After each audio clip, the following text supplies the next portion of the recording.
The sky over Seoul is covered in a thick gray shroud. Outside the window of a tall office building, a gentle drizzle falls. It's not heavy, but it's persistent, turning the cityscape into a blurry watercolor. The headlights of cars blur into long streaks in the damp air. Taemin stands by the panoramic window. His office is quiet, spacious, and austere. There are no unnecessary objects. A large wooden desk, a few chairs, and a minimalist shelf with documents. He holds a cup of cold coffee in his hand, but doesn't drink. His gaze is absent, staring through the glass, but seeing nothing in particular. Numbers, conversations, and plans are spinning in his head. An upcoming meeting, deliveries, a conversation with the accountant. His thoughts are clear, organized into a logical chain. He is completely immersed in his work, his face calm and inscrutable. This is his usual state, complete control. He is used to solving problems that others find insurmountable. He is used to being focused. His fingers lightly tap the porcelain of his cup. The rain taps the glass with a quiet, monotonous rhythm. He prepares to mentally rehearse the upcoming dialogue, checking for every possible weakness. His world at this moment is limited by the walls of his office and the diagrams in his head.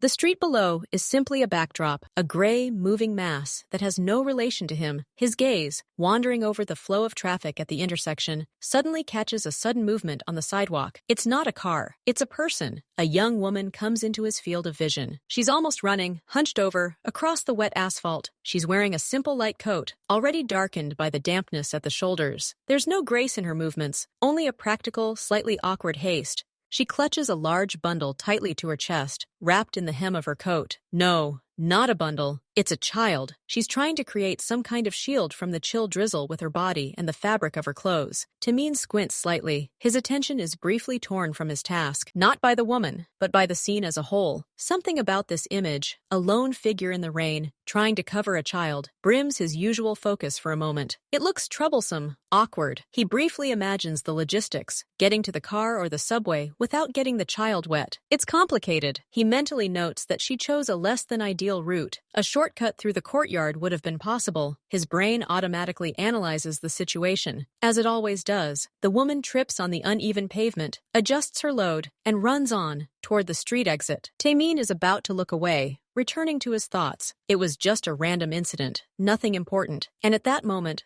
a small miracle occurs. The child, apparently feeling stuffy under the thick fabric, or simply bored, stirs. A small hand emerges from under the protective edge of the coat, pulling the fabric down. And then a face appears. A boy, about 2 years old, no more. His cheeks are pink from the warmth. His light hair is stuck to his forehead. He looks at the rain with curiosity, his eyes wide. Taemin freezes. Complete, utter stillness. The cup in his hand pauses halfway to the table. All thoughts of meetings, deliveries, numbers instantly evaporate. His head goes empty and very loud from the silence. He doesn't realize what he's doing, but his body instinctively pulls him closer to the glass. He peers in, a broad open forehead, the same hairline as his own childhood photo. His eyes, not just large, but precisely the slightly elongated shape that will become apparent with age. A straight, determined nose. And his lips, the corners of his lips, are lifted in the same subtle, calm expression he often sees in the mirror when he's thinking. It's not just a resemblance, it's a shocking, almost mystical resemblance. This isn't just someone else's child. This is his own childhood photograph, come to life and looking out at the world from a Seoul sidewalk. Every feature, every curve is screamingly familiar. Taemin's heart, which usually beats with a steady, businesslike rhythm, suddenly gives a heavy, powerful thump somewhere in his throat. Then another. It pounds, as if trying to burst out of his chest. His mind refuses to believe it. He blinks, rapidly, several times, expecting the vision to disappear. But it doesn't. The woman adjusts her coat, covering the boy's face again, and hurries around the corner of the building. She disappears, and Taemin still stands. His gaze is fixed on the spot on the empty sidewalk where they had just been. His ears still ring from the sudden silence, but this is a different silence. It has no room for business. It is filled with only one thing, the face of that boy. A spitting image of him. Everything inside him has been turned upside down. His entire ordered world, built brick by brick, has cracked with one casual glance out the window. Control, his main principle, has failed. All that remains is a burning obsessive sensation. Something important, something enormous, has just gotten soaked in the rain and gone, and he can't let it go. He doesn't look away. In his mind, He tries to break this face down into details to find even one discrepancy: a wide forehead. Yes, it runs in the family. His father and he himself have the same high forehead, but many children have large foreheads. It doesn't mean anything. The shape of his eyes. Taemin squints. These aren't just big eyes. They have a specific shape, not round, but slightly elongated at the temples, with a heavy, straight upper lid. These are the same eyes he sees every morning when he shaves. He himself has a look that people often call impenetrable. And this little boy looked at the rain with exactly the same focused, calm expression. The shape of his lips. There was little doubt about that. The upper lip was smooth, with a barely noticeable groove down the middle. The lower lip was slightly fuller, with a gentle curve. He involuntarily ran his tongue over his lips, as if testing their shape. Even the slight frown of displeasure that appeared at the corner of the boy's mouth when he was covered again, it was painfully familiar. He himself winced like that when something irritated him. Taemin's heart wasn't just pounding anymore. It was beating with a heavy, dull rhythm that radiated to his temples. His chest felt tight. It wasn't panic. It was the shock of realization. His brain, honed on risk analysis and the pursuit of truth, had reached a conclusion that was unanswerable. All the details, put together, left no room for chance. The child is his exact replica in miniature. It's a fact, hard, indisputable, like the numbers in an annual report. It just didn't appear on paper, but on the wet sidewalk beneath his window. The thought resonates inside him with a maddening, impossible clarity. A son. He could have a son. And that son had just gotten soaked in the rain while he stood there, warm and dry, thinking about money and power. Outwardly, nothing had changed. The muscles of his face had become accustomed to absolute obedience. They didn't flinch. Taemin slowly, too slowly, unclenches his fingers from the cup and places it on the windowsill. The sound of porcelain on stone is dull and clear. He steps away from the window. His steps are measured, habitual. He crosses the office to his desk. He sits down in the leather chair. It creaks softly under his weight. He places his hands on the tabletop, interlacing his fingers. His posture is that of a man ready for a business conversation. Only the office is empty. His gaze falls on the spread-out papers. He tries to force himself to read the first line of the contract. The letters dance before his eyes, merging into meaningless black lines. Instead of text, he sees wet blonde hair stuck to the boy's forehead. He sees his hand clutching the hem of his coat. He hears the imaginary sound of rain, which is not audible from the office. The image of the child won't leave his mind. It's displaced everything. It's bright, haunting, alive. Taemin closes his eyes for a second, trying to compose himself, but this only intensifies the image. He sees every detail with photographic precision. His own genes, his blood, ran down there, in the street, without his knowledge, without his protection. He opens his eyes. His gaze is hard, focused on the void before him. Inside, there's a hurricane, a mixture of improbability, anger at the unknown, a sharp stab of guilt, and something enormous, something new, something he can't name. But outside, there's granite. His face is a stone mask, behind which a fire rages. Not a shadow of doubt, not a muscle of anxiety must betray his state. Even in the empty room, he doesn't allow himself to relax. Control is all he has. Even now, he sits like that for perhaps a minute, perhaps 5. Time loses its clear boundaries. Then his hand reaches for the phone on the table. He presses one speed dial button. A few seconds later, the office door quietly opens. A man of about 30 enters, wearing an impeccable dark suit. His face is attentive, neutral. It's Chan, his right-hand man, a man who knows how to solve problems without asking unnecessary questions. Taemin doesn't look at him. His gaze remains fixed on the spot on the table. His voice, when he finally speaks, is low,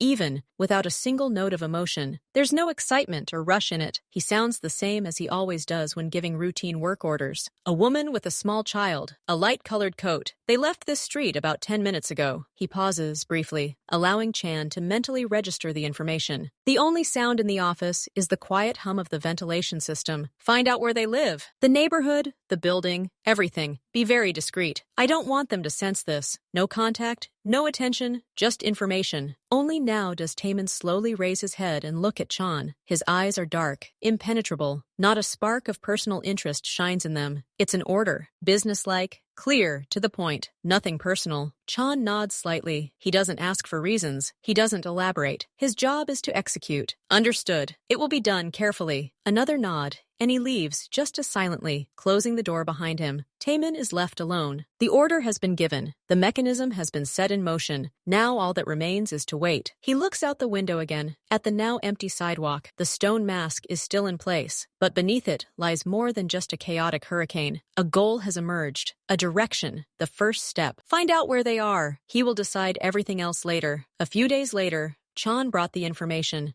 Not a piece of paper, not a file. He simply quietly recited the address and building number, standing in front of the desk. A typical residential area on the outskirts. Panel-built high-rises, old playgrounds between them. Nothing special. No history. A neighborhood where ordinary people with ordinary salaries lived. The very same one Taemin sometimes drove past on business, without even pausing to glance. Now this address was lodged in his head as a separate, very important line. He didn't plan anything grandly. He didn't create any complex schemes. He simply began visiting those places more often. His dark SUV appeared on the neighboring streets at different times. Sometimes in the morning, sometimes in the late afternoon. He didn't drive close to the house. He parked further away, on a viewing platform near the slope or near a local store. He simply sat in the car. Sometimes he pretended to talk on the phone. Sometimes he looked at documents. But his main attention was focused on the entrance, on the windows on the floor Chan had named. He studied the routine. In the morning, around 9, the woman would go out with a stroller or hold the hand of that same boy. They would go to kindergarten. Then she would return alone. In the afternoon, she might go shopping. In the evening, she would pick up the child. Taemin saw her only from behind, in profile, from a distance. Always dressed simply, always in a hurry. She was part of the landscape of this neighborhood, inconspicuous, like thousands of others. But for him, she was now the center of everything. Every walk of hers, every route, was imprinted in his memory. With lightning-fast precision, he waited for the moment to see more, to study her face and understand why it meant nothing to him. Luck came on a sunny but cool day. He saw them in a small park between the houses. It was an old playground with rusty swings and a sandbox,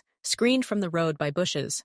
The boy, Dojun, he'd already recognized the name, was digging in the sand with an old blue shovel. He was focused on his work, occasionally muttering under his breath. Taemin, sitting in the car 50 meters away, could make out his face in the daylight. The resemblance was even more striking. Every gesture, the furrowed brow when the sand wouldn't obey, it was all terrifyingly familiar. His chest felt tight again. And the woman, she was sitting on the far bench, her back to the road, facing the child. She was reading a paperback. She was wearing a loose dark jacket, a hat that almost completely covered her hair, and very large glasses with thick frames. They covered a good half of her face, reflecting the glare of the sun. Taemin squinted, trying to see anything. The shape of her face, it seemed ordinary. Her chin, nothing special. Her hands in woolen gloves, he couldn't see her fingers. She sat motionless, occasionally raising her head to check on Dojun. Her posture was closed, as if she were consciously or unconsciously creating a barrier between herself and the world. This image, the playful boy, who looked exactly like him, and this cloaked, unreadable woman, filled him with a strange irritation, mingled with growing anxiety. He spent almost an hour at the park. He stared at her silhouette, trying to burn away that hat and glasses with the power of his mind. His memory, usually excellent, was working feverishly. He reviewed past encounters, acquaintances, and fleeting contacts over the past 3 or 4 years. Faces flashed before his mind's eye. Business partners, casual conversations at events, women in restaurants and clubs.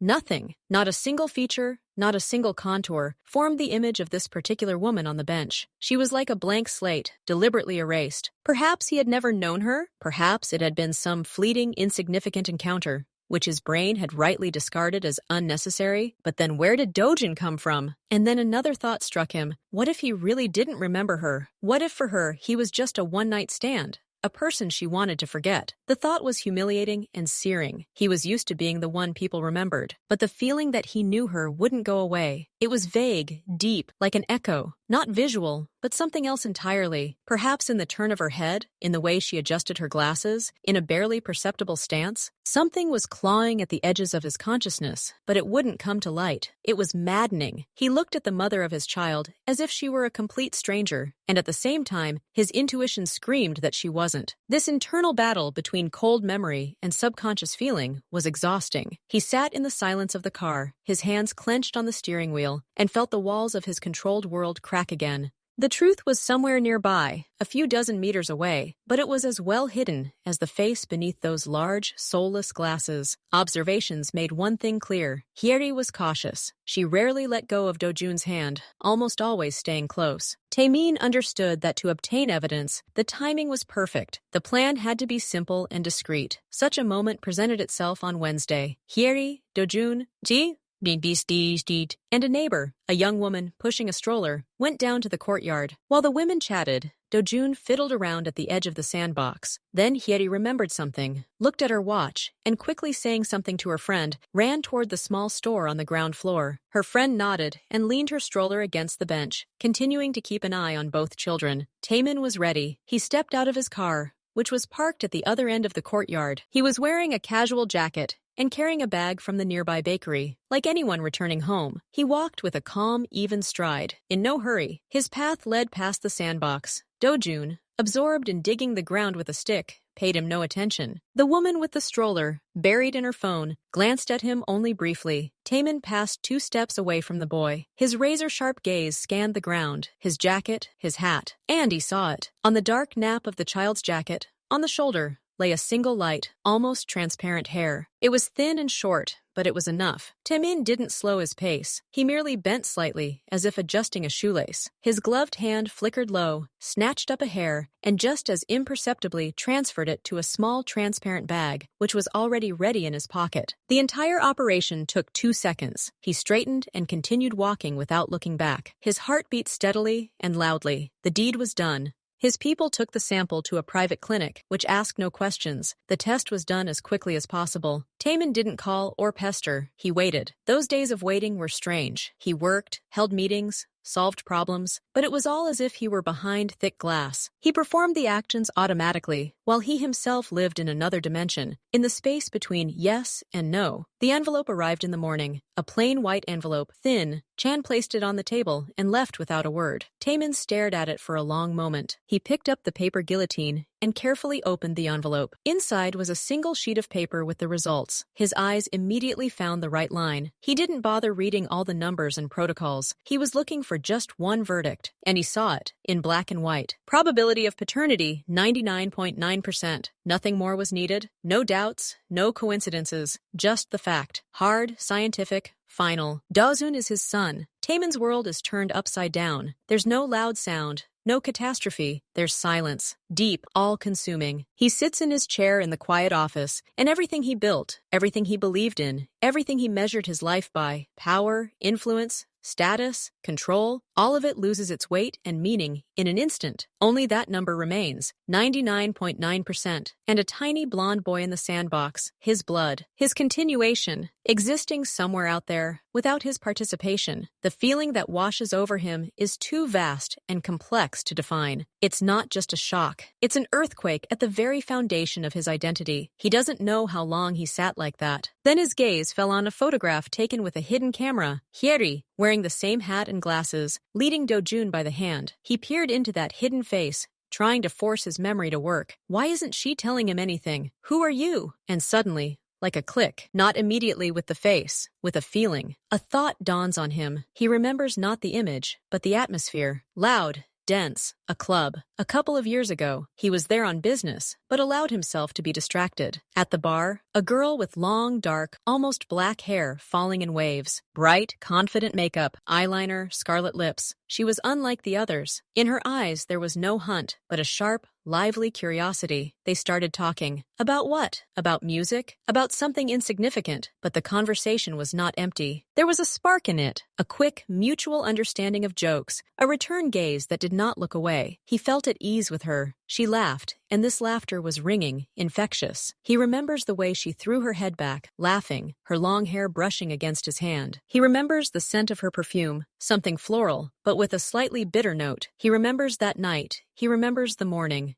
And how he had to leave urgently in the middle of the day, leaving his number on a scrap of paper. And then came a whirlwind, difficult month, a new phone, a ton of problems, and the image of that confident, vibrant girl gradually faded, dissolved in the stream of urgent matters. Taemin looks at the photograph again, at the shrouded, demure woman. His brain desperately tries to connect the two images. It doesn't fit. He remembers the way she laughed, loud, carefree, a little hoarse, a laugh that could be heard even over the hum of the music. She was saying something to the waiter, her eyes sparkling with mirth. He remembers her confidence, the way she caught his gaze and held it, pausing. She wasn't shy or impressionable. She was real in that moment. And he remembers the morning, the quiet sunlight in the hotel room. She was still asleep, and he already had a call. An urgent, pressing call. One of those situations that cannot wait. He got ready quickly, hastily. He didn't want to wake her rudely. On a piece of paper from a notepad, he wrote his number. And briefly, "It was great, Taemin." He placed the note next to her phone. As he left, he turned around for a second. She was asleep, her head buried in the pillow, her dark hair spilling over the white flax. The picture was peaceful. He left, closing the door without a click. Then came long, exhausting weeks. Problems that demanded complete immersion. In the chaos, he lost his phone. He dropped it, and it shattered. All his contacts were gone. He wasn't particularly worried. Work didn't wait. And the image of the girl from the club,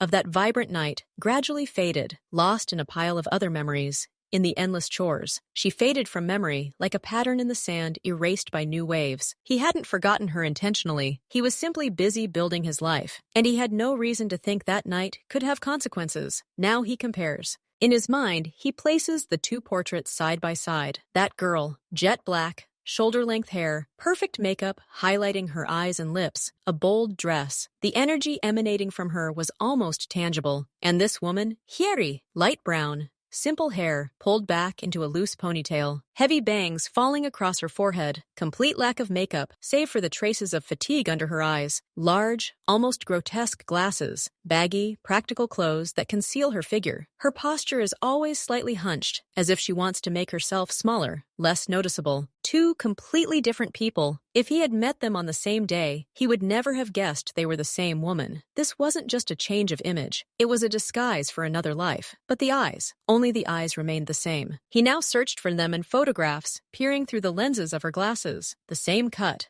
the same depth of gaze, though now it held not boldness, but wariness and weariness. It was the eyes he saw in the club lights that became that elusive something that tugged at his subconscious. Hyeri hadn't simply changed her hair color. She'd grown out her bangs to hide her face. She'd changed her wardrobe to a shapeless one. She'd stopped wearing makeup to erase the image of that confident girl. She'd done everything to avoid being recognized, and especially to avoid being recognized by him. The truth is falling into place in her head, like pieces of a puzzle finally falling into place. Point A. That night, point B. His sudden disappearance. He left and didn't call back. From her perspective, he simply vanished after one night. He left a number that turned out to be inoperative. For him, because the phone was broken. For her, because it no longer existed. Hyeri's logic becomes clear and frighteningly understandable to him. She was pregnant. Had she tried calling? Perhaps. Or more likely, she hadn't even tried. She saw the situation for what it was. A fleeting encounter with a man who vanished at dawn. What could she have thought? That he would be happy about the news? No. She assumed he wouldn't want the child. That he, a man from another world, with his own affairs and problems, would simply run away from responsibility. Or worse, force her to get rid of the child. And then she made a decision. To raise her son alone. Not to look for a father, who clearly wasn't eager to be found. And to ensure she and her child were safe from his interference, if he suddenly remembered her.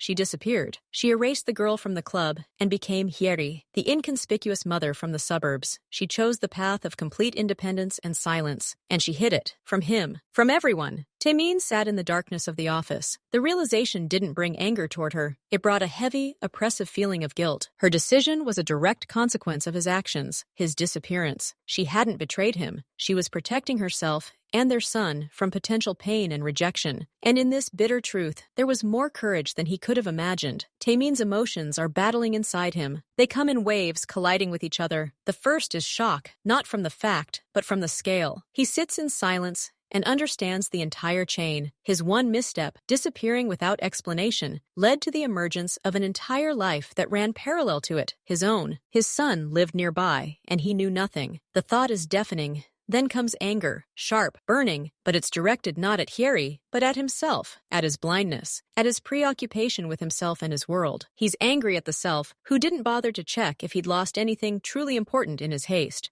He'd always considered himself a man in control, but the most important control, over the consequences of his actions, he'd lost. Then, through this anger, another feeling broke through, a cold, clear respect for her decision. Hyeri didn't seek him out. extort money, or use the child as a bargaining chip. She took everything upon herself: the burden of pregnancy, the birth, the sleepless nights, the fear, the financial instability. Everything. She chose the most difficult path to protect both herself and her son. Her silence wasn't cowardice, but a strength he couldn't help but acknowledge. And on top of all this lies a huge, all-consuming sense of responsibility. It's heavy as lead and absolutely unambiguous. This is his son, his blood. He exists. And now that Taman knows this, he can't pretend it never happened. He can't just pay it off and forget. Responsibility isn't just money. It's presence. It's a decision. It's a duty that outweighs all other duties. He has to do something. But what? The first impulses that come to mind are rude and straightforward. To assert his rights, to demand. But he immediately dismisses these thoughts. He doesn't want to frighten her. The sight of her, always wary, makes him understand. Any abrupt move will be perceived as a threat. She's lived all this time expecting the past to come crashing down and destroy her fragile world. He doesn't want to be the one to do it. He doesn't want to barge into their lives with threats from a position of strength. That might work in business, but it's not applicable here. This isn't about winning, but something far more important. He saw the way she looked at Dojin. Her love was evident in every gesture. Any pressure on her would be pressure on the child, and he couldn't allow that, so he has to do this right. Not as a boss, but as a man. Not as someone who's entitled, but as someone who understands his responsibility. He needs to talk, calmly, without witnesses. Let her know he's not her enemy, that he's not going to take their son away or ruin her life. This is the most difficult conversation of his life, and he can't prepare for it with force or money, only with honesty and a willingness to accept any answer she gives. He waits for the right moment for several days. He watches. He understands that he shouldn't approach her when she's with Dojun. The child shouldn't see the tension of first contact. Luck smiles on him again on a weekday late in the afternoon. Yeri returns from the store alone, carrying 2 heavy bags. She lingers by the mailboxes in the entryway, trying to reach her keys with one hand. She's focused, her protective barrier, large glasses and a hat, in place, but her attention is distracted by fatigue. Taemin emerges from the shadows where he's been waiting. He approaches neither quickly nor slowly. His footsteps ring out crisply on the tiled floor of the entryway. He stops 2 steps away from her. She senses his presence and turns around. Her gaze at first simply glides over him, tired, distracted. Then it returns. She peers and freezes. The bags in her hands sag slightly. "Harry," he says. His voice is quiet, but very clear in the quiet of the entryway. There's no threat in it. No friendliness either. There's a simple statement and a heavy seriousness. He pauses, looking straight at her through the lenses of her glasses, trying to find that very girl there. "We need to talk." She's scared. It's immediately obvious. Her body instinctively recoils half a step, her back pressing against the drawers. Her fingers grip the handles of her bag so tightly that her knuckles turn white. At first, her eyes show only fear at the sudden appearance of a strange man in the dim light of the entryway. She doesn't recognize him. Then her gaze lingers on his face. She peers at him, discarding her first impression. She looks not at his clothes, not at his posture. She searches for features and finds them. Behind her glasses, her eyes slowly widen. Her complexion changes. From its usual paleness, it becomes almost translucent, and then sharp, bright spots of blush appear on her cheeks, as if from a blow. Her breathing becomes ragged. Her lips part slightly, but no sound comes out. She tries to swallow again, and finally, a hoarse, soundless whisper escapes her throat. "You?" There's a storm in that one word. Recognition, horror, a question she thinks she already knows the answer to, and a chilling fear. A fear that has lived with her all these years and now materializes before her in a dark suit and an inscrutable face. She doesn't move, frozen, like a bird before a snake. Taemin sees this fear. He expected it, but seeing it in person is harder. He doesn't make any sudden movements, doesn't try to get closer. He simply stands there, giving her time. "Let's go for a walk," he says calmly. His voice is still even, low. He deliberately makes it quiet, unobtrusive. He's not ordering. He's offering a way out of the dead end of this entrance, out of this oppressive closeness. It's uncomfortable here. He steps slightly to the side, toward the street exit, giving her space, showing that he's not blocking her escape route. Yeri glances at him, then glances at the stairs, where her son is standing behind a closed door. Calculation flickers in her eyes. Going with him would deflect the threat away from Dojun. Refusing could provoke conflict here and now. Slowly, as if constrained, she lowers her bags to the floor at her feet. It's a sign. She won't run. She accepts his offer. She leaves the building first, and he follows, keeping his distance. They walk in silence. She doesn't head toward the busy street, but deeper into the block, toward that small deserted park with the rusty sandbox. This is her territory. She instinctively chooses a spot where she feels at least a little safer. Right now, it's empty. They sit on the same bench where he saw her reading. A distance of half a person separates them. The silence hangs between them, thick and awkward. Taemin knows he has to start. He can't wait for her to collect her thoughts. Her panic might take over. He turns toward her, but not with his entire body, so as not to put pressure on her. He doesn't look directly into her eyes, but slightly to the side, at her hands clasped in her lap. "I saw you with the baby 2 weeks ago," he begins. His words fall as clearly as drops. "You were walking in the rain. I was in my office. In that building at the intersection." He pauses briefly, allowing her to recall that day. Then he continues, his voice a little quieter, but all the more weighty for it. "I noticed Dojun." At the sound of her son's name, she shudders, as if touched. "He looks a lot like me. Ridiculously similar." He finally looks up and meets her gaze, directly, honestly. There's no anger in his eyes, no accusation. There's only the seriousness and inevitability of truth spoken aloud. He doesn't say, "my son." Not yet. He simply states a fact that she herself couldn't help but see every day, looking at her child's face. He begins with the most obvious, with the point that there's no point in denying it. This is where their difficult conversation begins. Hyeri is silent. She sits hunched over, her gaze fixed on her knees. She doesn't deny it. She can't deny the obvious. Her hands, resting on her lap, tremble slightly and rapidly, as if from the cold, even though it's not cold outside. She clenches them into fists to hide the trembling, but it doesn't help. When she finally speaks, her voice is quiet, broken, as if she's out of breath. She doesn't look at him. "I didn't want to look for you." That's the first thing she says. An excuse or an explanation? "I thought you disappeared forever, but you left, and you never called. Ever." She falls silent, swallowing the lump in her throat. Her words come out in fragments, building the logic that has been lingering in her head all these years. "It was one night," she continues, and something like tired bitterness sounds in her voice. "Beautiful, but just a night. I didn't expect anything. And when I realized I was pregnant." She cuts herself off abruptly, gritting her teeth. Taemin listens without interrupting. He lets her speak, and when she falls silent, devastated, he responds. Not immediately, but after a brief pause. "I know," he says. His voice is still calm, but it takes on new nuances. Not excuses, but statements. He doesn't deny her truth. "I don't judge you." He pronounces the words clearly, ensuring they reach her consciousness, cutting through the layers of fear and guilt. "You were strong." He looks at her clenched fists, at her hunched shoulders, bearing an invisible weight. "You made a difficult decision alone, and you did it." There's no pathos in his words. There's an acknowledgement of fact. He sees not the girl from the club, but the woman before him, who has gone through all this alone. And in that moment, his respect for her only grows. Silence falls between them again, but this time it's a little different, less hostile, more heavy with raw emotion. Taemin slowly, without making any sudden movements, takes a thin white envelope from his inside jacket pocket. He doesn't hand it to her right away. He holds it in his hands, looking at it. "I needed to be 100% sure," he says, his voice becoming businesslike, almost detached. This is the language of facts he's accustomed to. You can't base things like this on guesswork. He finally hands her the envelope. "I checked. This is my son." He doesn't say exactly how he did it. He doesn't mention the hair, doesn't go into detail. It's not important. What matters is the result, contained in that envelope. "I had to know for sure," he repeats. That phrase contains everything.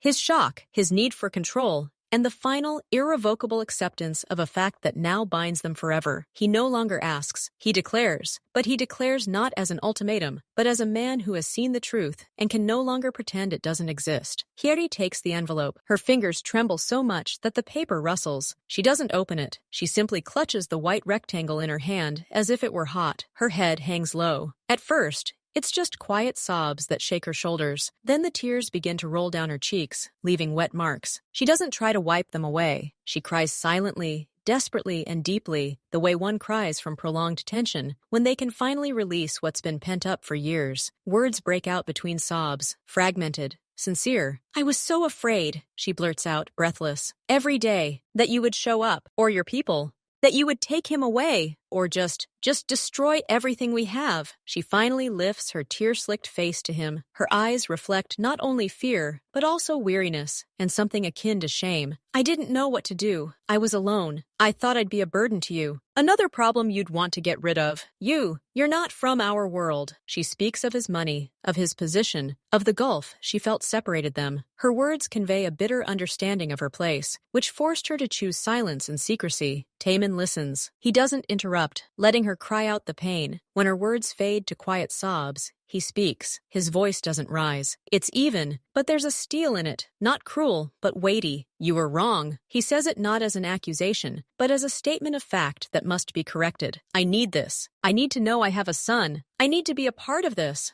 Not for show, not because I have to, but because it's important. He takes a breath, his gaze growing even more serious. I'm responsible for my actions. Always. Who I am starts with that. I left then, leaving you no real way to contact me. That was my mistake. My responsibility. He looks straight at her, making sure she understands every word. We were both there, in that room. We both made that decision, and we both have to bear the consequences. Not just you, not just me, both of us. This is not your burden to bear alone. He pauses for a long moment. He watches his words sink in, sees her stop crying, and simply look at him, trying to process what she's heard. There's still disbelief in her eyes, but something else is beginning to bleed through. Wary hope, or simply confusion. Taman exhales slowly. The most important moment has arrived. I'm offering you a choice, he says clearly. He's not asking. He's offering. He's giving her back the control she lost when he approached her in the entryway. Option 1. We can try to start over, not from that night, but from today. Live together, get to know each other anew, not as casual acquaintances, but as Dojin's parents, so that he can grow up with his mother and father under the same roof, so that he can have a complete family. He doesn't talk about love, he doesn't talk about feelings, he talks about practice, about a foundation, about possibility. He offers her not a romantic fairy tale, but a joint project, building a house for their son. Or, he continues, his voice just as even, without losing its clarity, I'll provide you with everything you need, completely. An apartment in any neighborhood you choose, education for Dojin, financial support for life. You'll be able to want for nothing and devote yourself solely to him. He describes it not as a bribe, but as another option, a way to make amends and provide them with security without intruding into their lives. You'll live with him alone, just like you planned, just like you've lived all this time, only without worries about money in the future. I'll help, but I'll stay out of it. If you want, he makes one last crucial caveat, looking her straight in the eye. Your choice will be final. Whatever option you choose, I will accept it, and I will honor it. No hard feelings,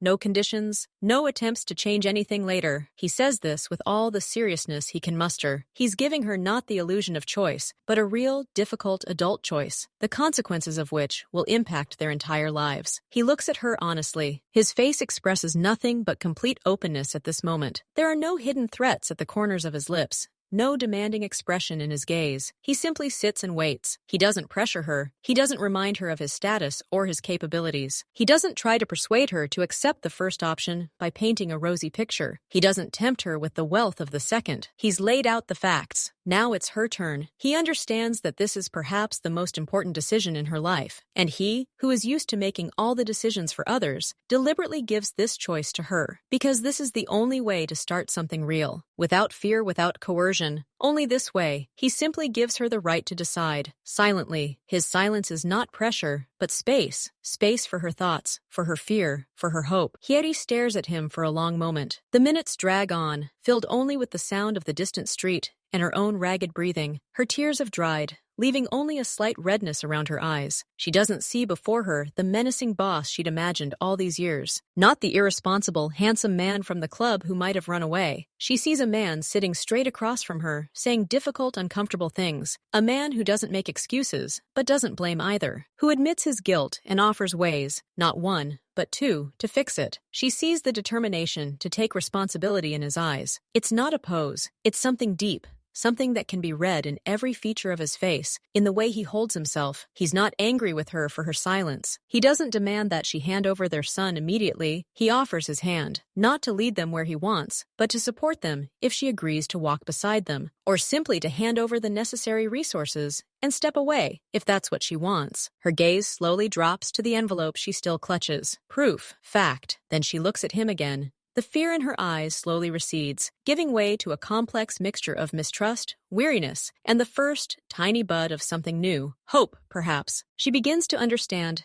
that perhaps all these years she's been afraid of the wrong person. The silence between them was different. It was no longer tense or hostile. It was heavy, but now that heaviness held room not only for the past, but also for a possible future. Hieri stared off into the distance, beyond the bushes of the park, as if collecting her thoughts. When she spoke again, her voice was quiet, but no longer trembling. It held a tired clarity. I've thought about this for so long. Every time I looked at him, I saw you, and every time I was afraid. She slowly turned her face toward him. I was afraid that Do-jun would never have a father, that he would grow up with questions, feeling abandoned, that I couldn't give him everything a man needs. She took a deep breath, and her gaze became more focused, more determined. And now I look at you, and I understand. He has a father, and that father came back, not because he was forced, but because he realized he had to, because it was important to him. She paused briefly, choosing her final words, the most difficult and the most honest. I'm proud of this, that my son has such a father, one who can admit his mistakes, one who doesn't run from what he's done, one who offers choices, not orders. She didn't say she was proud of him as a man. She said it as a mother. It was the highest form of recognition she could give him at that moment. Another moment of silence. Then Hieri raised her hand and wiped the remaining moisture from under her eyes with the back of her hand. The movement was simple, casual, as if she were brushing away a speck of dust. She looked at his hand, resting on his knee. It was strong, with defined tendons, the hand of a man accustomed to power. But now she saw no threat in it. She slowly, almost hesitantly, extended her hand, not to shake his. She simply placed her palm over his. Her touch was light, cool from the emotion she'd experienced, but absolutely firm in its intent. I don't know how this will be, she said quietly, looking at their joined hands. It will be very difficult, and strange, and scary. She looked up at him. There was no longer panic in her eyes. There was determination, the same determination that allowed her to raise her son alone. But let's try, together, for Do-jun's sake, and let's see what happens. She didn't speak of love. She didn't speak of her feelings for him. She was agreeing to an experiment, to try. But in this attempt, there was already more trust than she had been willing to show in all the previous years. She took his hand, agreeing to walk beside him, though the path was completely unknown. Taemin didn't respond with words. He didn't make any grand promises that might frighten her again. He simply carefully unfolded his hand and closed his fingers around hers. His handshake wasn't strong, but rather secure, like an anchor. He nodded. One short, firm nod. Okay?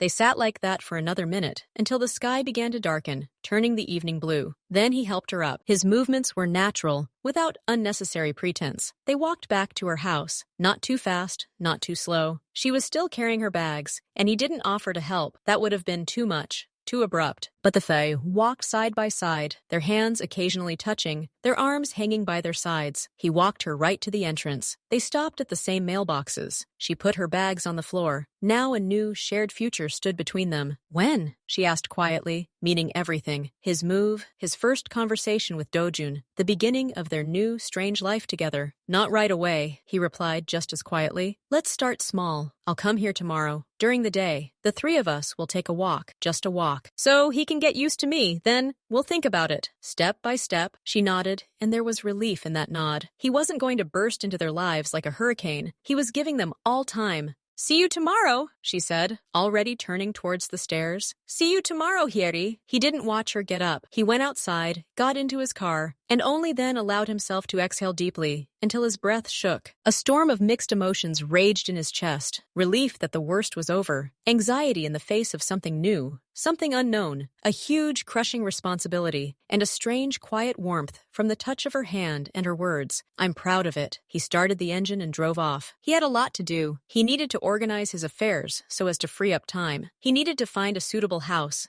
Not a palace, but simply a nice, safe house with a nursery and a park nearby. He needed to think everything through. And Hieri, having gone up to the apartment, first went to the crib where Do-jun slept peacefully. She looked at his face for a long time, at those familiar dear features. She didn't cry. She simply looked. Then she lightly ran her finger along his cheek. You have a dad, she whispered, so quietly it was almost soundless. And he came. Honestly, ahead lay a difficult conversation with little Do-jun, who was about to learn he had a father. Ahead lay new habits, the need to get used to the constant presence of another person in the house, to his rules, to his world. Ahead lay arguments, misunderstandings, a million little everyday details that could become stumbling blocks. Ahead lay a long, slow, and far from guaranteed journey to try to forge something resembling a family out of two lonely worlds and one child. But the first, most terrible, and most difficult step had been taken, not by force, not by threats, not by money, by conversation, by confession, and by a choice they made together. Now they had to walk this new path, hand in hand. At first, very carefully. A week passed, 7 days filled with quiet, cautious steps. As agreed, the day after their conversation, Taemin came in the afternoon. He didn't ring the doorbell or come up. He waited downstairs at the entrance, wearing a simple jacket and without his usual escort. Hyeri, looking out the window, saw him and nodded. They went to the same park. Dojun, holding his mother's hand, looked curiously at the tall stranger. He wasn't afraid, but he wasn't eager to make contact either. His childish instincts told him this man was important. Dojun, this is our friend Taemin, Hyeri introduced, choosing her words carefully. She couldn't say daddy, not yet. Taemin didn't impose himself. He walked alongside, occasionally making neutral comments. Look, there's a pigeon, or they installed a new swing. He bought juice and a simple bun at a kiosk and handed it to Hyeri. After a moment's hesitation, she took it. He gave Dojun a small juice box with a straw. The boy, after an approving nod from his mother, took it and concentrated on piercing the film. They walked like that for an hour. Conversation faltered. It was awkward, but the fact itself was important. The three of them were together. Taemin watched his son, how he concentrated on digging the ground with a stick, how he comically wrinkled his nose when the sun shone in his eyes, how he trustingly handed his mother a pebble he'd found. Every little thing made something inside Taemin clench, painfully and sweetly at the same time. As a parting shot, Taemin simply said, "Thanks for the walk," and then he left. Dojun, now sitting in Hyeri's arms, watched him go, but didn't cry. These outings became a daily occurrence. Then Taemin started showing up with toys, not expensive or flashy ones, but simple ones, a car, a ball, a sandbox set. He didn't give them directly, but rather forgot them on the bench, and Dojun studied them with interest. After a few visits, the boy accepted cookies from his hands without hesitation. One day, tripping over a bump, he instinctively grabbed his pant leg to steady himself. Taemin froze, and then, very carefully, almost breathlessly, adjusted his hat. "Careful," was all he said, hoarsely. Hyeri watched the slow siege silently. She saw how Taemin, usually so collected and tough, became awkward, slightly reserved, but incredibly patient around Dojun. He didn't try to buy love with gifts. He was simply present. And this, she began to understand, was what Dojun missed most. 2 weeks later, Taemin came up to their apartment for the first time. He arrived with a box of expensive tangerines and a new storybook for Dojun. The apartment was small, cozy, and filled with children's things. The air smelled of cookies and baby cream. Taemin stood in the middle of the living room, looking like an alien giant, and quietly said, "You have very nice things." They drank tea while Dojun showed him his drawings, scribbles in which Taemin reverently tried to discern the meaning. Then the boy grew tired and fell asleep right there on the sofa, his head buried in his father's side. Taemin remained motionless, afraid to disturb him. Hyeri, covering her son with a blanket, met his gaze. There was something so simple and human in his eyes that her heart fluttered. "We need to think about moving," he said quietly, when Dojun began to snore loudly. "It's cramped here, and the area isn't the safest for evening walks." Hyeri nodded, expecting him to lay out a complete plan. "Here's the house, here's the date, pack your things." But Taemin had a different opinion. "I looked at several options, in 3 districts, not far from here, so Dojun can stay connected to the kindergarten if he wants. When you're ready, we'll go and have a look. Choose the one you like." He was giving her a choice again. Not the house of her dreams, but the right to choose a home for their still fragile family. The move took another month. Hyeri chose a spacious apartment on a quiet, leafy street, in a building with a secure gated community and a large playground. The children's room was bright,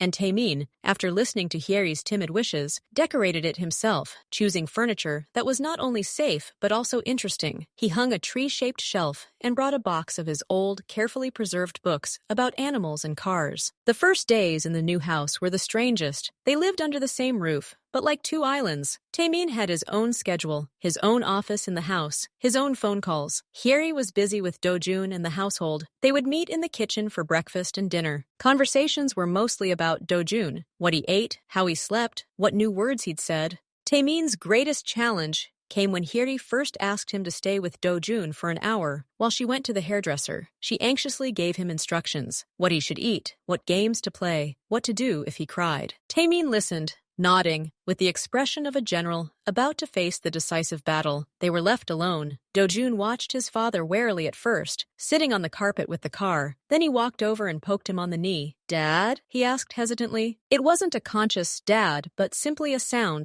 a question. Taemin was speechless for a second. Then he answered very softly, "Yes, I'm here." They played. Taemin, awkwardly bent over, rolled a car across the floor, making awkward motor sounds that made Do-jun laugh. Then they read a book.